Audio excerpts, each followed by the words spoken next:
Hello दोस्तों। आज जानते हैं टीपू सुल्तान की तलवार के बारे में, जो कि वुड्स स्टील से बनी हुई थी। टीपू सुल्तान की तलवार बहुत ही महंगी थी और बहुत ही कीमती थी और बहुत ही सलीके से उसे बनाया गया था। आज इस वीडियो में टीपू सुल्तान की तलवार के बारे में बात करते हैं। भारतीय इस्पात और लौह धातु कला की कहानी। हम टीपू सुल्तान के एक मशहूर किस्से से शुरू करते हैं। ये वही टीपू सुल्तान है जिसने 1799 तक मैसूर पर शासन किया और अंग्रेजों से 4 लड़ाइयाँ लड़ी और हाथ में तलवार लिए लड़ते लड़ते मारे गए थे। टीपू की विश्व विख्यात तलवारें आज इंग्लैंड के संग्रहालयों की बहुमूल्य संपत्ति है।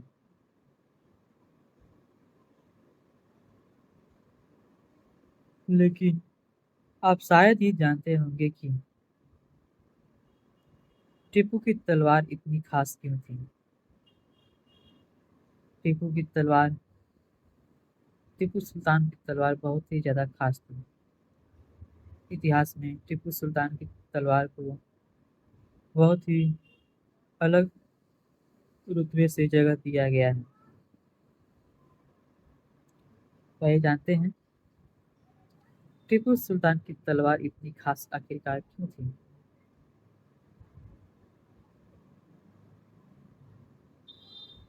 दरअसल टीपू सुल्तान की तलवार इतनी ज्यादा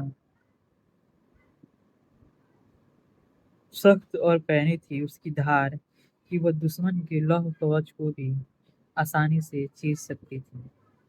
अगर दुश्मन लोहे की कवच भी पहना है तो भी टीपू सुल्तान की तलवार उसे काट देता था। तो आप समझ सकते हैं कि टीपू सुल्तान की तलवार की धार कितनी ज्यादा तेज होगी। इतनी ज्यादा तेज कि वह लोहे की कवच को भी काट सके। और इस तलवार की यह गुण कार्बन की अधिक मात्रा वाली वुड्स नामक स्टील से पैदा हुआ था, जो पूरे दक्षिण भारत में बनाया जाता था।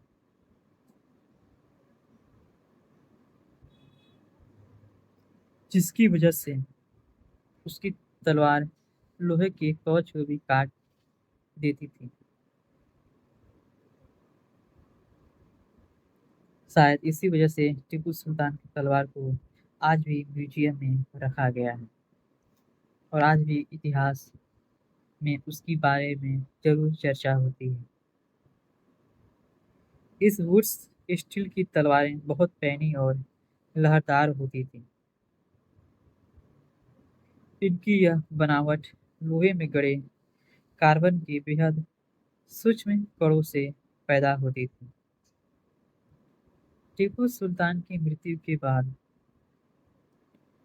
करीब करीब 1 साल बाद 1800 में मैसूर की यात्रा करने वाले फ्रांसिस बुकानन ने इस बात का ब्यौरा दिया है कि मैसूर की सैकड़ों प्रगलन भट्टियों में वुड्स स्टील किस तरह बनाया जाता था। उन्होंने इस चीज पर पूरी प्रयोग और हर चीज विश्लेषण करने के बाद उन्होंने ये पता लगाया था कि आखिरकार ये टीपू सुल्तान की तलवार और वुड्स स्टील आखिरकार बनाई कैसे जाती थी, कैसे प्रगलन भट्टियों का इस्तेमाल किया जाता था। इन भट्टियों में लोहे को काठ कोयले के साथ मिलाकर मिट्टी की छोटी छोटी हांडियों में रख दिया जाता था।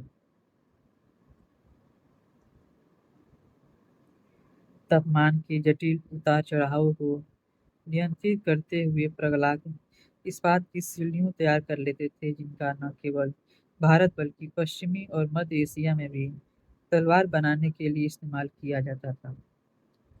उर्स असल में कन्नड़ शब्द उप्पू तेलुगु शब्द हुक्कू और तमिल व मलयालम शब्द उरुक्कू यानी स्टील का ही बिगड़ा हुआ अंग्रेजी रूप है। भारतीय वुड्स स्टील ने यूरोपीय वैज्ञानिकों को काफी आकर्षित किया था। विश्वविख्यात वैज्ञानिकों और बिजली व विद्युत चुंबकत्व का आविष्कार करने वाले माइकल फैराडे ने भारतीय उस स्टील की विशेषताओं का 4 साल तक अध्ययन किया, परंतु दक्षिण भारत में इतनी प्रचलित उस तक का स्टील निर्माण प्रक्रिया 19वीं सदी के मध्य तक आते आते पूरी तरह लुप्त हो चुकी थी, जिसकी वजह से ऐसे वुड्स स्टील सिर्फ और सिर्फ टीपू सुल्तान की तलवार में ही दिखी गई, जिसकी वजह से इसे आज भी म्यूजियम में रखा गया है। टीपू सुल्तान की तलवार की जो पकड़ने वाला था, उस पर कुरान की आयतें लिखी हुई थी, जिनमें युद्ध में फतह के संदेश दिए गए हैं।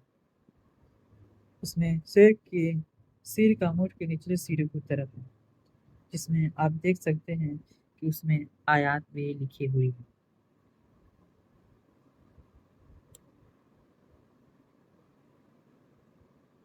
इस बात पे भी बहुत सारा सोच और बहुत सारा प्रयोग और बहुत सारे विश्लेषण किए गए कि आखिरकार इतनी अच्छी वुड्स स्टील का निर्माण क्यों रोक दिया गया और ये तरीका क्यों खत्म हो गया।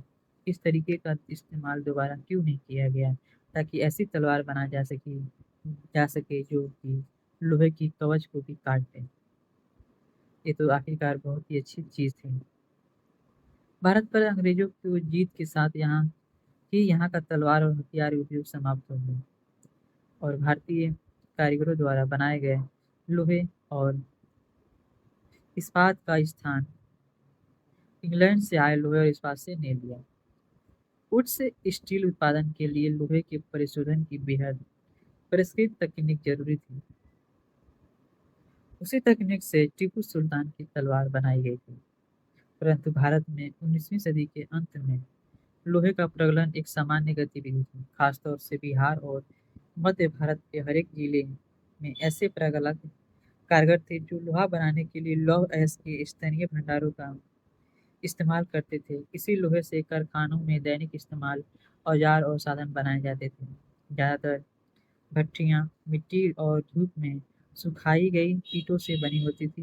प्रगलन का काम पुरुष करते थे, जबकि महिलाएं धौकनी चलाती थीं। वे कोयले को लगातार दहकाने के लिए हवा देती रहती थी, जिससे लोहे को पिघलाया जाता था।